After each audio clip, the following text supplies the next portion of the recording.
బట్టి రాజేష్ గారు నమస్తే అండి. సార్ నమస్తే సార్.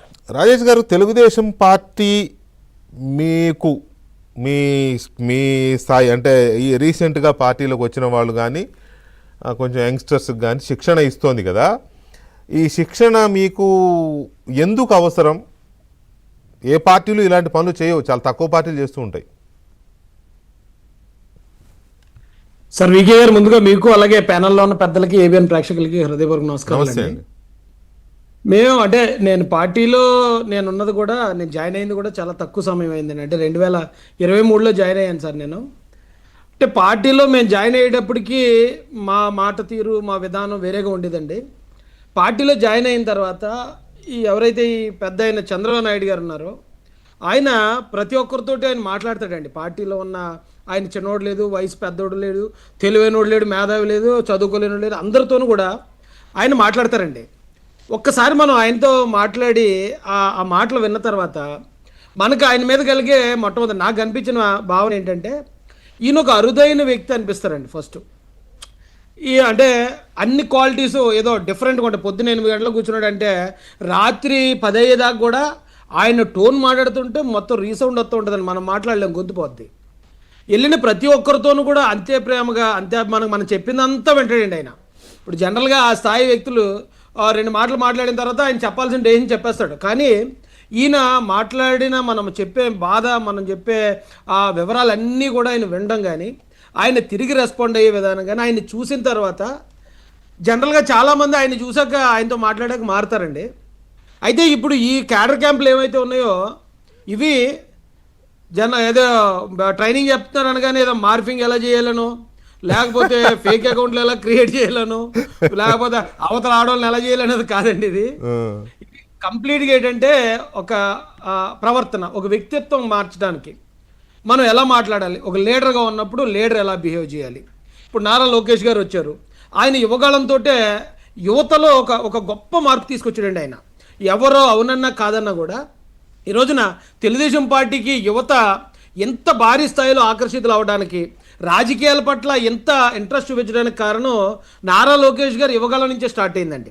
అంతకుముందు తెలుగుదేశం పార్టీలో సీనియర్ లీడర్స్ ఉండేవారండి. ఏదో ఆర్ఎస్ఎస్ కార్యకర్తల్లో చూసిన నిబద్ధత, లేదా వాళ్ళ ఒక సిద్ధాంతం కోసం వాళ్ళ కమిట్ అయిన విధానం, అది మంచో చెడు అనేది పక్కన పెడితే ఆ టైప్ ఆఫ్ సిద్ధాంతం మళ్ళీ నేను ఈ తెలుగుదేశం పార్టీ నాయకుల్లో చూశానండి. నేను 23లో జాయిన్ అయిన దగ్గర నుంచి వీళ్ళని చూసి ప్రతిరోజు నేర్చుకోవటమే. అరే వీళ్ళ విధానాలు, వీళ్ళందరూ కూడా ఇప్పుడు మనం నందమూరి తారక రామారావు గారి కోసం మీరు చెప్పారు.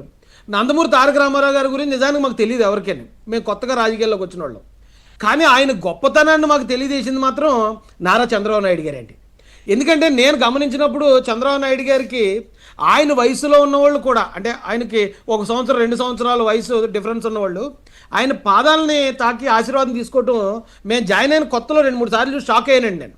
ఆ తర్వాత ఆయన ఎవరో కూడా నా పాదాలని తాకొద్దు, మీరు నాకు పాదాలకు దండం పెడితే నేను మీ పాదాలకు దండం పెడతానని మొత్తం రూల్ క్యాన్సిల్ చేసాడు ఆయన. అలాంటి ఒక గొప్ప వ్యక్తి ఆయనే నందమూరి తారక రామారావు గారిని చాలా గొప్ప వ్యక్తి అని చెప్తాడు. ఎప్పుడైతే చంద్రబాబు నాయుడు గారిని మేమందరం ఇలా ఊహించి ఈయన ద్వారా మరొక వ్యక్తి ఇంకా గొప్పోడు అని వినటం ద్వారా ఈ రోజున నందమూరి తారక రామారావు గారు అంతా మా అందరూ, అంటే ఈ జనరేషన్ మీరన్న జన్జీకి నందమూరి తారక రామారావు గారి గురించి అంత తెలియడానికి, లేదా ఆయన మీద అంత గౌరవం రావడానికి కారణం మాకైతే నారా చంద్రబాబు నాయుడు గారండి. తెలుగుదేశం పార్టీలోకి మీరు అంతకుముందు వైఎస్ఆర్ కాంగ్రెస్ పార్టీలో ఉన్నారు, సరే ఆ పార్టీలోనే ఎందుకు ముందు అప్పుడు చేరారు, ఇవన్నీ అనవసరమైన విషయాలే. కానీ అప్పుడున్న పరిస్థితుల్లో మీరు రకరకాల కారణాలతో అటువైపు ఆకర్షితులై ఉండవచ్చు. కానీ ఒక విషయం చెప్పండి, తెలుగుదేశం పార్టీ మనిషికి సంస్కారం నేర్పుతుంది అనే విషయాన్ని అంగీకరిస్తారా? 100% సార్. తెలుగుదేశం పార్టీ మనిషికి సంస్కారం నేర్పడమే కాదండి, మనిషిని ప్రతి ఒక్కరిని కూడా పార్టీ గుర్తిస్తుందండి. ఇప్పుడు మీరు అన్నారు కాబట్టి సందర్భం వచ్చింది కాబట్టి చెప్తున్నాను. నేను వైసీపీలో జాయిన్ అయ్యాను సార్. మేము వైసీపీలో జాయిన్ అవ్వడానికి కారణాలు పెద్ద బలమైన కారణాలు ఏమి లేవండి. వీళ్ళందరూ చేసిన ప్రచారం, చంద్రబాబు నాయుడు గారు మీ దళితులకి ఆయన విలను, ఆయన దళితులకు పలానా చోట ఎలా జరిగింది, పలానా చోట ఎలా జరిగిందని 2-3 సంఘటనలు తీసుకొస్తారండి. మీరు ఒక పాయింట్ గమనించండి సార్, ఎంతసేపు చంద్రబాబు నాయుడు గారు దళితులకి పలానా చోట ఎలా చేశారు, కాపులకి పలానా విజయవాడలో అలా జరిగింది, అంతా చంద్రబాబు నాయుడు గారే చేశారని ఆయన మీద ఆరోపణలు ఉంటాయి తప్ప ఆయన ప్రత్యర్థి మీద ఆరోపణలు ఉండవండి. ఎందుకు ఆయన ప్రత్యర్థి మీద ఆరోపణలు ఉండవు? అవతల రాజశేఖర రెడ్డి గారు అవనివ్వండి, జగన్మోహన్ రెడ్డి గారు అవనివ్వండి, లేదా మరొకరు రానివ్వండి, వాళ్ళ మీద ఆరోపణలు లేకపోవడానికి కారణం వాళ్ళు సచ్చీలులనో పరమ పవిత్రులనో కాదండి. చంద్రబాబు నాయుడు గారు అలాంటి ఆరోపణలు ఎంకరేజ్ చేయరు. ఒక కులానికి పలానా రాజశేఖర రెడ్డి విలను, ఒక కులానికి పలానా జగన్మోహన్ రెడ్డి విలన్ అనేది ఆ కులాల కుంపటి పెట్టడం కానీ, లేని అలాంటి విద్వేషాల్లో నింపడం కానీ చంద్రబాబు నాయుడు గారు చేయరండి. ఆ చేయకపోవడం వల్ల ఏమవుతుంది? చంద్రబాబు నాయుడు గారి మీద మాత్రం మీకు ఎగ్జాంపుల్ సార్, ఏదో కారంచేడు సంఘటనని చంద్రబాబు నాయుడు గారి మీద చూపించారు, కానీ చుండూరు ఘటన ఏ రోజు చంద్రబాబు నాయుడు గారు అది జగన్ రెడ్డి గారి మీద కానీ వైఎస్ఆర్ గారి మీద కానీ చూపించలేదు. వాళ్ళు అలా ఆ స్థాయి విమర్శలకి ఎంకరేజ్ చేయరండి. ఈయన ఈ రోజున లోకేష్ గారు వచ్చారు, ఆయన కూడా అదే హుందాతనంతో లేదు మీరందరూ లీడర్స్గా ఉండాలి, ఒకవేళ ఎవరన్నా చెప్పి ఇలా మాట్లాడమన్నా కూడా లేదు మేము మాట్లాడమని ఖండించాలని చెప్తారండి. అంటే ఒక భవిష్యత్తు ఇందులో ఇస్తారు సార్. నేను చూసిన జగన్మోహన్ రెడ్డి గారు అయితే యువతని ఆయన కోసం వాడుకున్నాడు, నౌకర్లుగా వాడుకున్నాడు సార్.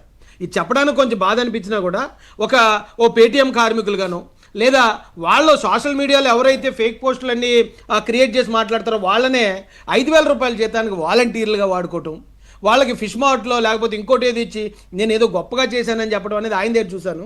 నా లైఫ్లో నా అనుభవం చెప్తున్నాను సార్. నేను జగన్ గారి దగ్గర పనిచేశాను, పార్టీ నుంచి కనీసం మాకు గుర్తింపు లేదు సార్. ఆ రోజు నేను మాట్లాడిన మాటలే మొన్న ఎలక్షన్లో నాకు శాపంగా మారాయంటే నేను ఏ స్థాయిలో అప్పుడు మాట్లాడుంటానో ఒకసారి ఆలోచించండి. నేను తెలుగుదేశం పార్టీలో జాయిన్ అయిన తర్వాత కనీసం నాకు రికమెండ్ చేయడానికి కూడా ఎవరు లేదు సార్. ఇక పలానా రాజేష్కి ఇలా ఇవ్వండి, పలానా పోస్ట్ ఇవ్వండి అని నాకు రికమెండ్ చేయడానికి కూడా ఈ పార్టీలో ఎవరు లేరు.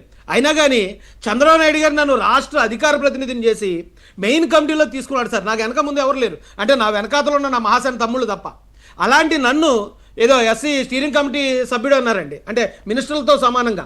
ఎమ్మెల్యే మొదట ప్రకటించిన 100 మందిలో ఎమ్మెల్యే క్యాండిడేట్గా అనౌన్స్ చేశారు సార్. చంద్రబాబు నాయుడు గారు అనే వ్యక్తి ఒక అపురూపమైన ఒక అరుదైన మనిషి అండి. ఆయన చూసిన తర్వాత ఆయన జీన్స్ నుంచి వచ్చిన ఈవేళ లోకేష్ గారు ఆయనకన్నా డబుల్ 2.0 ఆయన నేనేమి ఎవరిని వాళ్ళు కావాలని పౌడట్లేదండి, నేను గమనించి చెప్తున్నాను. రెండు చూశారు కాబట్టి